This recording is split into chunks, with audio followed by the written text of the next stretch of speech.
Launch کیا ہے campaign کو یا وہ اس کے پیچھے ہیں، لیکن یہ ضرور ہے کہ وہ اکاؤنٹ جو PMLN کو سپورٹ کرتے ہیں وہی اکاؤنٹ ان جج صاحب کے خلاف تھے جو یہ ساری کیمپین چلا رہے تھے، اور ان کے کچھ ذاتی ڈاکیومنٹس بھی پبلش کیے گئے، ان کی فیملی سے متعلق تصویریں اور اس طرح کی چیزیں. تو یہ بڑی گھٹیا سی مہم تھی جو بابر ستار صاحب کے اوپر چلائی گئی، لیکن الٹیمیٹلی بابر ستار صاحب کھڑے رہے، ڈٹے رہے، وہ خوفزدہ نہیں ہوئے، جس کے بعد یہ مہم ان کے اپنے منہ پر پڑ گئی. اور اس کے بعد ایک اعلامیہ اسلام آباد ہائی کورٹ کا جو جاری ہونا یہ اس لیے خوش آئند ہے کہ اس کا مطلب ہے باقی ججز بھی خود ساتھ کھڑے ہیں بابر ستار صاحب کے. جہاں اس ساری چیز سے یہ کلیئرٹی آ گئی کہ بابر ستار صاحب کے اوپر جو الزامات تھے وہ بے بنیاد تھے، وہیں اس کے ساتھ ساتھ یہ ڈیمانڈ بھی اب میرا خیال ہے زور پکڑے گی کہ جو لوگ اس ساری مہم میں ملوث رہے ہیں ان کے خلاف پھر کیوں نہ کارروائی کی جائے. کیونکہ آپ کو یاد ہوگا کچھ دن پہلے چیف جسٹس قاضی فائز عیسیٰ صاحب کے خلاف بھی کافی تنقید شروع ہوئی تھی، اور کافی جائز تنقید بھی ہوئی تھی. جو بلے کے نشان کے حوالے سے فیصلہ تھا، اس کے بعد پے در پہ ان کے مختلف فیصلے جو آئے تو اس کے اوپر بہت سے لوگ تنقید کر رہے تھے. کچھ لوگوں نے تصحیح بھی کی باقاعدہ، اور بڑا زیادہ ایک طوفان اٹھا ہوا تھا ان کے اوپر. اس کے بعد اس وقت کی نگران حکومت نے ایک کمیٹی بھی بنا دی اور اس میں ٹھیک ٹھاک ایک لمبی چوڑی لسٹ بنا دی کہ جی ان لوگوں کے خلاف کارروائی ہوگی جنہوں نے چیف جسٹس قاضی فائز عیسیٰ صاحب کے خلاف سوشل میڈیا کے اوپر کسی بھی قسم کی تنقید کی ہو یا ان کے ساتھ کوئی بھی ان کے خلاف کوئی مہم چلائی ہو. اب اس میں بہت سے صحافی بھی ایون شامل کر لیے گئے، کچھ اور بھی اکاؤنٹس تھے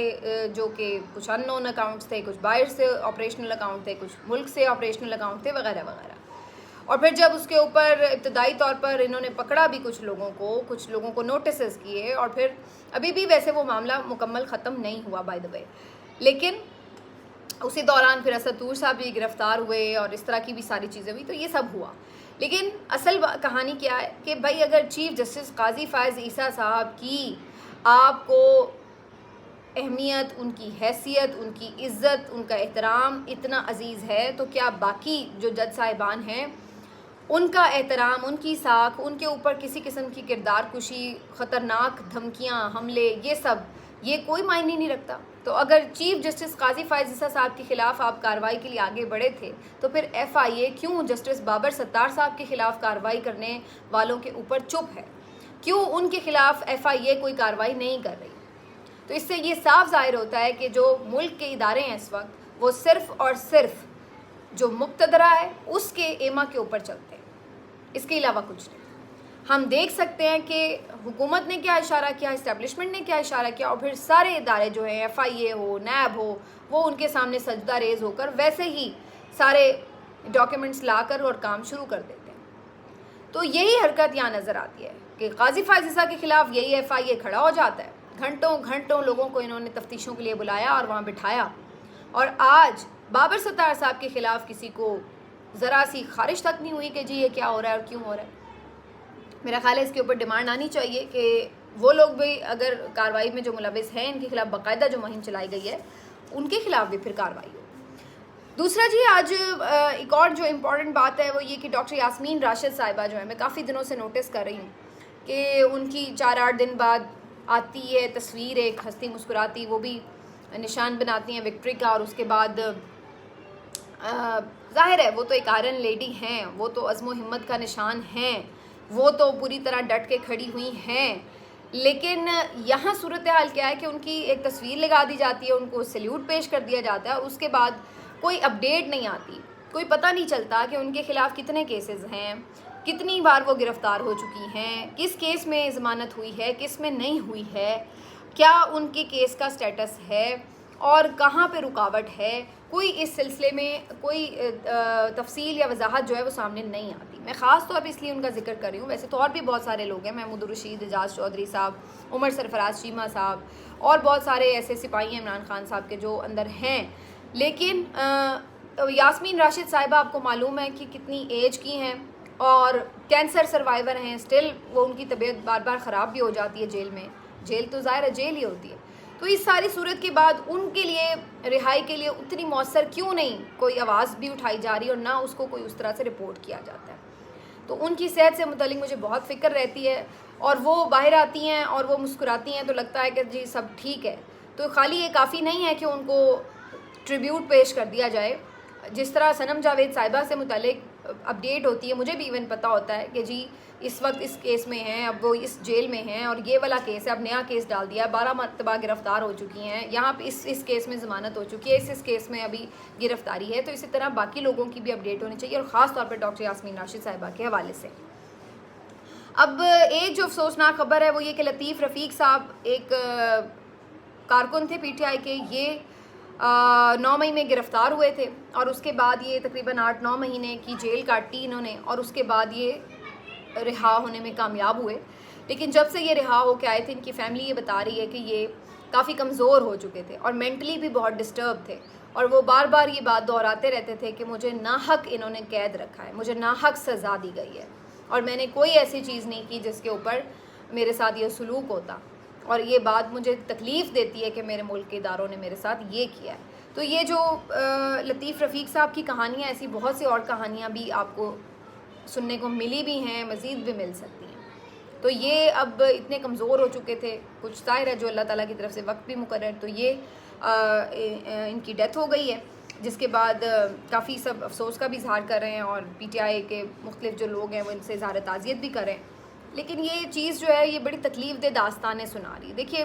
موت تو سب کو آنی ہے, اور معلوم نہیں ہے کہ کب کس کی موت کہاں لکھی ہے,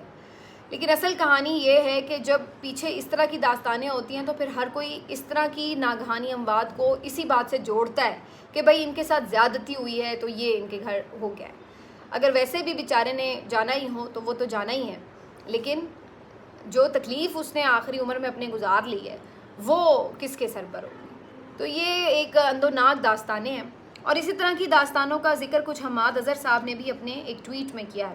جو انہوں نے آج کیا اور بڑا سخت ٹویٹ کیا ہے. وہ جو ساری باتیں اسٹیبلشمنٹ سے مذاکرات کے حوالے سے ہو رہی تھیں, میں نے آپ کو پہلے ہی کہا ہے کہ عمران خان کچھ اور سوچ رہا ہے اور باقی جو لیڈرز ہیں ان کی اپنی اپنی رائے ہے. اگر شہریار آفریدی کو یہ لگتا ہے کہ بات ہونی چاہیے اور اگر ہونی ہے تو آرمی چیف سے ہونی ہے, تو آپ کو دوسری طرف بالکل ایک مختلف رائے بھی نظر آ سکتی ہے جو کہ شیخ وقاص اکرم کی بھی ہے کہ کوئی بات چیت نہیں ہوگی, ہم کیسے بات چیت کریں, ہمارا لیڈر ہمارا باپ جیل میں پڑا ہو تو ہم بات چیت کریں گے. اور حماد اظہر صاحب نے تو آج بڑی کیٹیگوریکلی جو لینگویج یوز کی ہے وہ تو بڑی سخت ہے. انہوں نے تو کہا ہے کہ جو موجودہ اسٹیبلشمنٹ ہے یہ اپنے ایتھکس اور کریڈیبلٹی کھو چکی ہے. مسلسل بلیک میلنگ, ٹارچر, لوگوں کو دھمکانا, ڈرانا اور قانون اور آئین کی دھجیاں اڑانا, یہ سب الزامات انہوں نے لگائے, اور انہوں نے کہا کہ ایسے لوگوں سے ہم کیا بات چیت کریں. تو ان کو تو آلریڈی ہم شکست دے چکے ہیں عوام کی طاقت کے ساتھ 8 فروری کو,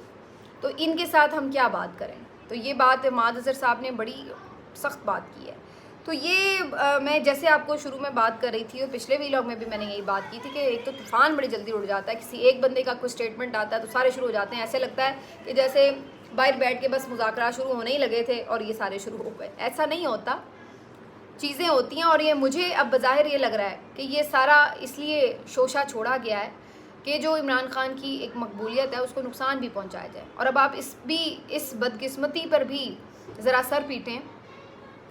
کہ وہ ادارہ جو کبھی یہ اپنے اندر زوم رکھتا ہے کہ جی عوام اس کے ساتھ کھڑے ہیں اور سب سے مقبول ترین لوگ ہیں, وہ آج حالت یہ ہے کہ جو بندہ ان کے ساتھ کھڑا ہوتا ہے وہ غیر مقبول ہو جاتا ہے, اور جو بندہ ان کے خلاف ان کے علاوہ کھڑا ہوتا ہے وہ بندہ مقبول ہو جاتا ہے. آپ اس سے اندازہ لگا لیں ان کی مقبولیت کا. حتیٰ کہ جو اس وقت گورنمنٹ میں موجود جماعت ہے وہ بھی یہ سوچ رہی ہے کہ آدھے لوگ جو ہیں وہ الگ ہو کے ذرا اینٹی اسٹیبلشمنٹ نے بیانیاں بنا لیں تاکہ عوام میں تھوڑی مقبولیت مل سکے. یہ حساب کتاب ہے آپ کی مقبولیت کا کہ کسی کو مقبول ہونا ہے تو ادارے کے خلاف کھڑا ہونا پڑے گا تو ہی مقبول ہوگا, کیونکہ عوام اس طرف کھڑی ہے. اس وجہ سے اب پی ایم ایل این کے جو یہ لیڈرز کافی دنوں سے سٹیٹمنٹس دے رہے تھے, اور میں پہلے بھی اس کو یہی اینٹیسپیٹ کر رہی تھی کہ یہ کسی مشن پر ہے, چاہے وہ جاوید لطیف ہوں, رانا ثناء اللہ ہوں, آصف کرمانی صاحب کا بھی ریسنٹ انٹرویو آیا ہے منصور علی خان کے ساتھ پوڈ کاسٹ میں, تو وہ بھی بڑی باتیں کر رہے ہیں کہ جی نواز شریف صاحب تو نہیں چاہتے تھے بیانیاں چھوڑنا ووٹ کو عزت دو کا, لیکن مجبوراً بے بس کر دیا گیا انہیں اور انہوں نے وہ بیانیاں چھوڑا, پھر اس کے اوپر کمپرومائز کیا.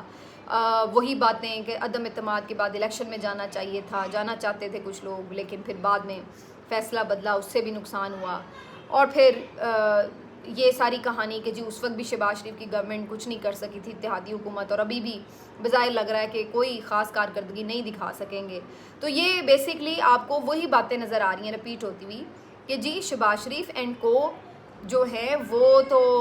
مجبور ہیں اور مل کے حکومت چلا رہے ہیں، لیکن وہ ڈیلیور نہیں کر رہے. اصل جو بات ہے، جو ڈیلیور کرنے والا بندہ ہے وہ تو نواز شریف ہے. اور نواز شریف جو ہے وہ پہلے پھنسا ہوا تھا، پھر مجبور تھا، پھر وہ لایا گیا، پھر اس کے بعد وہ پھر مجبور ہو گیا. تو وہ جو ایسا شخص ہے جو اتنا مجبور ہے کہ اپنے فیصلے، اپنی جماعت کے فیصلے نہیں کر سکتا، اس مجبور لاچار شخص نے پاکستان کو کون سی مشکل سے نکالنا ہے؟ ذرا مجھے کوئی یہ سائنس سمجھا دے کہ جو بندہ اپنی ذات سے متعلق، اپنی پارٹی سے متعلق فیصلے کرنے کا اختیار نہیں رکھتا، اتنی اہلیت نہیں رکھتا کہ اپنے نظریے پہ کھڑا رہتا اور پھر اپنی پارٹی کو مشکل سے نکالتا، نظریے پہ کمپرومائز کر کے اپنی بیوی کے ذریعے بات چیت بھائی کے ذریعے بات چیت کروا کے اور اپنے پارٹی لیڈرز سے بات چیت کروا کے اپنے کیسز ختم کروائے، اور اتنا کہ بزدل کہ ہر چیز ہو گئی، بھائی کی گورنمنٹ بن گئی، کیسز ختم ہو گئے، ہر چیز ہو گئی، نا اہلی ختم ہو، ہر چیز ہو گئی. یہ بندہ اس وقت تک وطن واپس نہیں آیا، مخالف جیل میں چلا گیا، اس کے اوپر کیسز بن گئے، ٹوٹل فری ہینڈ مل گیا، سب اچھا ہو گیا. پھر بھی یہ بندہ جیل ادھر لندن سے واپس نہیں آیا، صرف اس لیے کہ جب تک اس کو یہ ذرا سا بھی شائبہ تھا کہ عمر عطا بندیال بیٹھا ہوا ہے کوئی مسئلہ ہی نہ کر دے. حالانکہ عمر عطا بندیال نے کیا کرنا تھا؟ کیسز جو اپیلیں جو تھیں وہ تو ہائی کورٹ میں لگی ہوئی تھیں نواز شریف کی، تو عمر عطا بندیال صاحب سپریم کورٹ میں تھے، تو انہوں نے اٹھ کے علیحدہ سے کیا کر لینا تھا بھائی آپ کے لیے. لیکن خوف، جب تک وہ بندہ چلا نہیں گیا اور اپنی پسند کا چیف جسٹس آ نہیں گیا، تب تک وہ بندہ ملک واپس نہیں آیا. تو اتنا لاچار اور بے بس مجبور شخص ملک کو کیا بحران سے نکالے گا؟ تو یہ اب بہرحال یہ تو الگ بات ہے کہ وہ سب کو حقیقت پتہ ہے کہ ان کا کوئی نہ تو سیاسی مستقبل ہے اور نہ ان کے ہاتھوں ملک کا کوئی مستقبل ہے. دونوں باتیں عیاں ہیں. جو چیز ہے وہ یہ ہے کہ اب اصل جو گیم ہے وہ میں آپ کو بتا دوں، جو ان کا گیم پلان ہے وہ یہ ہے کہ جی نواز شریف صاحب کو ایک الگ اینٹی بنا کر اور یہ بتایا جائے کہ جی ہم تو اس حکومت سے، موجودہ حکومت کی طریقہ کار سے اور طرز حکومت سے امپریس نہیں ہیں، اور میاں صاحب اگر ہوتے تو وہ زیادہ بہتر کرتے، اور میاں صاحب کا راستہ باقاعدہ خود جان بوجھ کر اسٹیبلشمنٹ نے روکا، اس وجہ سے جی وہ حکومت نہیں بنا سکے اپنی، تو اس وجہ سے ملک ترقی نہیں کر سکا. تو اب یہ انہوں نے چورن بیچنا ہے. تو آپ لوگوں کو بھی پہلے سے پتہ ہے اور بھی لوگوں کو پتہ ہے کہ یہ چورن جو ہے وہ بکنے والا ہے نہیں، لیکن پلان ان کا یہی ہے. بہرحال اس طرح کی چیزیں آنے والے دنوں میں بھی آپ کو ملتی رہیں گی دیکھنے کے لیے. لیکن اس میں جو ایک پازیٹیو بات ہے وہ یہ کہ یہ جتنے لوگ آ کے اس طرح کے نیریٹو جب بنا رہے ہوتے ہیں تو یہ بڑی باتیں سچی اگل بھی رہے ہوتے ہیں. خود یہ ایڈمٹ کر رہے ہوتے ہیں کہ جی اس وقت ہم نے باجوہ صاحب کے ساتھ ڈیل کی، اس وقت ہم نے یہ ان کے کہنے پر عدم اعتماد لائے، ان کے کہنے پر ہم نے جو ہے یہ کیا وہ کیا. تو وہ ساری باتیں خود اپنے منہ سے اقرار بھی کرتے چلے جا رہے ہیں. ملتے ہیں آپ سے اگلے ویڈیو میں. اپنا خیال رکھیے. اللہ حافظ.